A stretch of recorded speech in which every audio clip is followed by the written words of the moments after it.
सभी लोगों का एक बार फिर से स्वागत है मेरे channel Housefull show with Nitin में। दोस्तों, जैसा कि आप लोग जानते हैं, पिछली बार मैंने आप लोगों से वादा किया था कि मैं अपना अगला वीडियो शम्मी कपूर साहब पर लेकर आऊँगा और जिसमें हम ये जानेंगे कि शम्मी कपूर साहब के जीवन में ऐसा क्या परिवर्तन आया, ऐसी क्या घटना घटी जिससे वे जो एक बेहद मॉडर्न, स्टाइलिश, विलासिता पसंद और कैसेनोवा टाइप के कैरेक्टर हुआ करते थे, उनका भगवा वस्त्र उन्होंने धारण कर लिए, रुद्राक्ष मालाएं धारण कर ली। तो आज हम ये जानेंगे शम्मी कपूर साहब, ये बात 1974-75 की है, जब एक फिल्म परवरिश की शूटिंग कर रहे थे, जिसका निर्देशन मनमोहन देसाई साहब कर रहे थे। उसी दौरान उसी दिन की बात है। नीला देवी, शम्मी कपूर साहब की वाइफ, उनके पिता जो कि एक कर्नल थे, उनके मुंबई में उनके निवास पर, उनके घर पे एक आध्यात्मिक विभूति, एक महान संत आए हुए थे जिनका नाम है हेड़ा खंडी बाबा या हेड़ा खान बाबा। तो नीला देवी ने शम्मी कपूर साहब से ये कहा कि आज बाबा जी आए हुए हैं और 4 बजे हमें उनसे मिलने चलना है। अब शूटिंग का जो शेड्यूल था बड़ा टाइट था। शम्मी कपूर साहब थोड़े तनाव में आ गए कि मैं कैसे मैनेज कर पाऊँगा। उन्होंने मनमोहन देसाई साहब से ये निवेदन किया कि आज 4 बजे मुझे गुरुजी आए हुए हैं, महाराज आए हुए हैं, उनसे बाबा जी से मिलने जाना है। तो आप कृपया मुझे निवृत्त करें, मुझे फ्री करें। ये सुनकर मनमोहन देसाई साहब ने उनका जो ये रिक्वेस्ट थी, ये रिजेक्ट कर दी, अस्वीकृत कर दी। और शम्मी कपूर साहब थोड़े से टेंशन में आ गए कि अब मैं कैसे मैनेज करूँगा। जब लंच हुआ तो शम्मी कपूर साहब एक बार फिर से मनमोहन देसाई साहब के पास गए और कहने लगे, मेरी सासू माँ हैं, उनका निधन हो गया है और मुझे तुरंत जाना पड़ेगा। तब मनमोहन देसाई साहब ने हंसकर कहा, शम्मी साहब आप झूठ बोल रहे हैं और आपको उन बाबा जी से मिलने जाना है, इसलिए आप ये बहाना बना रहे हैं। पर फिर भी आप जा सकते हैं क्योंकि शूटिंग कैंसिल हो गई है। तो ये सुनकर शम्मी का कपूर साहब की खुशी का ठिकाना ना रहा और उन्हें अचरज भी हुआ कि ये कैसे हो गया, क्योंकि आमतौर पे ऐसे शूटिंग कैंसिल होना मुश्किल की बात होती है। तो उन्हें ये एहसास हुआ कि ये भी बाबा जी का ही कोई चमत्कार है। फिर शम्मी कपूर साहब अपने ससुर साहब के निवास पे पहुँचे और जब बाबा जी के दर्शन किए उन्होंने, तो उनको एक विशेष अनुभूति हुई। उन्होंने काफ़ी फ़ोटोज़ बाबा जी के निकाले और ये पहली भेंट थी शम्मी कपूर साहब की हेड़ाखंडी बाबा से। हेड़ाखंडी बाबा का भी परिचय मैं देना चाहूँगा। भारत के उत्तराखंड राज्य में नैनीताल के आगे रानीखेत एक जगह है, वहाँ पे प्रथम अवतरण बाबा जी का हुआ था। उस जगह को हेड़ा खान बोलते हैं, इसलिए बाबा का नाम हेड़ा खान या हेड़ाखंडी बाबा नाम उनका पड़ गया। और अ, हेड़ाखंडी बाबा का प्रथम अवतरण हुआ था 1940 में और लगभग 50 के दशक में वो फिर से अंतर्ध्यान हो गए और कहाँ गए वो आज तक किसी को पता नहीं है। 60 के दशक में उनका पुनः अवतरण हुआ और इस बार जो बाबा जी का रूप था वो पहले से ज़्यादा युवा अवस्था का था। और 70 के दशक में जैसा मैंने अभी बताया, शम्मी कपूर साहब की उनसे भेंट हुई और फिर ये सिलसिला जारी रहा। अगली भेंट के लिए शम्मी कपूर साहब बाबा जी अपने वृंदावन के आश्रम में आए हुए थे। तब उनसे मिलने की इच्छा से आगरा पहुँचे वो और आगरा के 5 स्टार होटल में रुके। आगरा से वृंदावन जब वो पहुँचे और जो आश्रम था उसके हॉल में जैसे ही एंटर हुए, तो बाबा जी ने मुस्कुराते हुए उनसे कहा, आओ। और उन्हें ये महसूस हुआ, ये अनुभव हुआ जैसे बाबा जी उनका पहले से इंतज़ार कर रहे थे।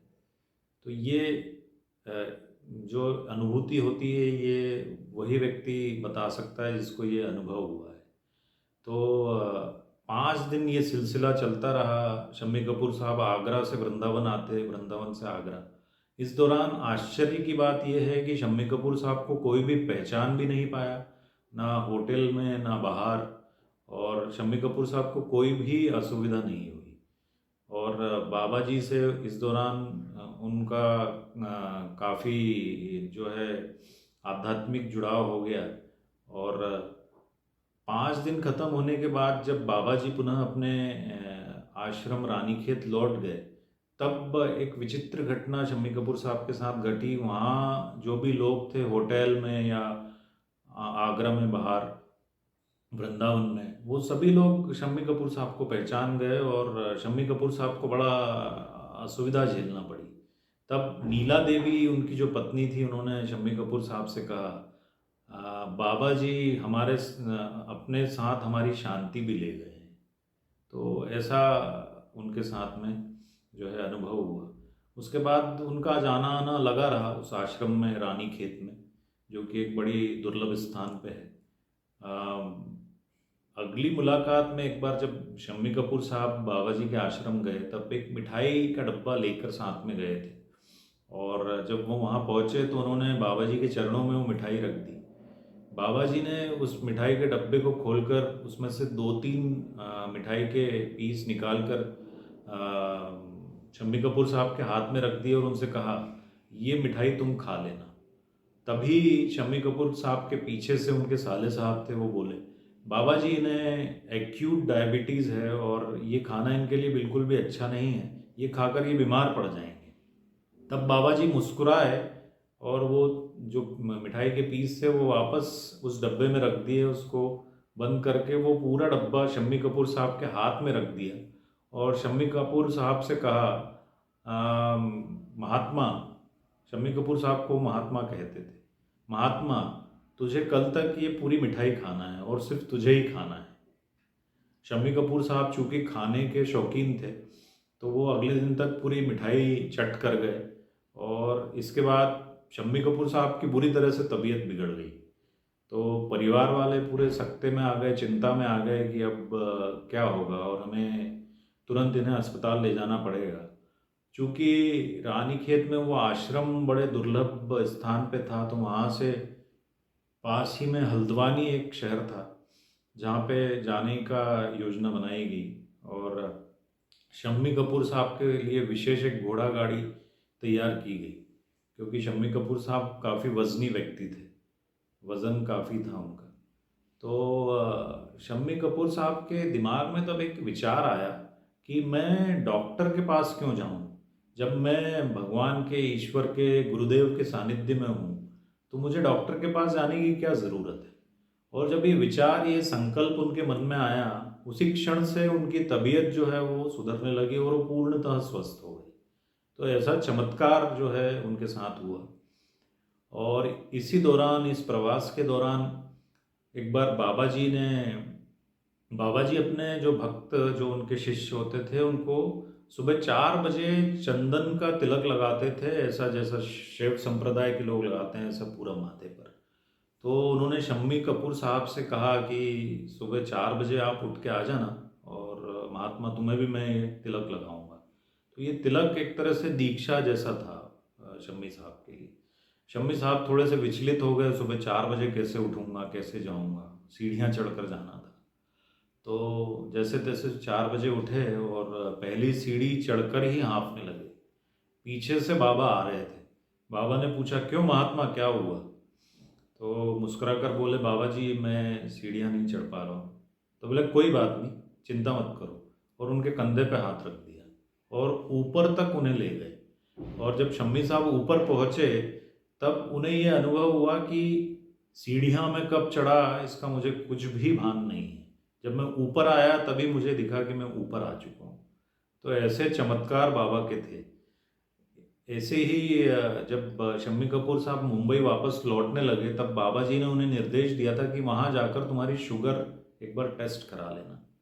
तो शम्मी कपूर साहब मुंबई पहुँचे, वहाँ लैब वाले को बुलाया, अपना सैंपल दिया और फिर दूसरे दिन फ़ोन आया उनको डॉक्टर का। बोले, शम्मी साहब आप मुझे रिपोर्ट में कुछ गलती हुई है, टेस्ट में कुछ गलती हुई है, तो मैं आपसे ये कहूँगा कि आप लैब आ जाइए और यहाँ आकर के टेस्ट कराइए। तो शम्मी कपूर साहब जो है वो पहुंच गए वहाँ और टेस्ट वगैरह कराया। तो डॉक्टर बड़ा आश्चर्य में पड़ गया, बोले आपको तो डायबिटीज़ है ही नहीं। तो ऐसा चमत्कार हेड़ाखंडी बाबा का था।